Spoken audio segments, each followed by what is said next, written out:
অন্যান্য বইয়ের মেলা তো দূরের কথা, আমার কাছে মনে হয় যে গত 54 বছরের, অর্থাৎ বইমেলা শুরু হওয়ার পরে মুক্তধারার যে প্রক্রিয়ার যে বইমেলাটা শুরু করেছিলেন তিনি, তখন থেকে এখন পর্যন্ত ইতিহাস রেকর্ড করবে। 34, 35 সানবিট 1 চামচে 30+ বাসন পরিষ্কার।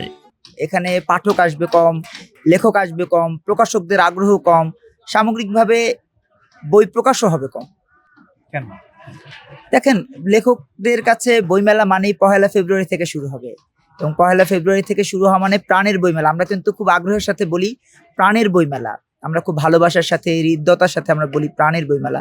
কিন্তু এবার বইমেলা প্রাণের বইমেলা হচ্ছে না, এবার বইমেলা হচ্ছে বাংলা একাডেমির বইমেলা, এবার বইমেলা হচ্ছে ধাক্কাধাক্কির বইমেলা। অর্থাৎ প্রকাশকরা বলছে আমরা করব বা করব না, আমাদের বাংলা একাডেমি বলছে করতে হবে বা করবেন না কেন, এরকম প্রশ্নবিদ্ধ জায়গা থেকে।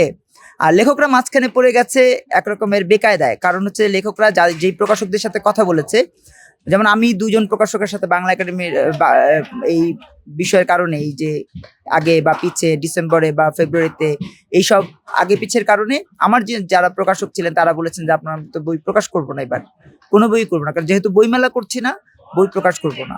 আমার মতো এরকম অনেক লেখক যারা গত 2 যুগের অধিক সময় নিয়ে লেখালেখি করছেন, আমাদের মতো যারা নতুন লেখালেখি করার পরে একটা সময় পার করে এসেছি, তারা প্রকাশকদের কাছ থেকেও সাড়া পাইনি, আশানুরূপ ওই রকমের যে রেজাল্ট সেটা আমরা পাইনি। প্রকাশকদের কাছ থেকে আমরা বরাবর যেটা পাই, তারপরে লেখকদের যে সম্মানী সেটাও কিন্তু এবার একরকমের দোলাচলের মধ্যে আছে। সব মিলিয়ে এবার লেখকদের আগ্রহটাও অনেক কম তুলনামূলক।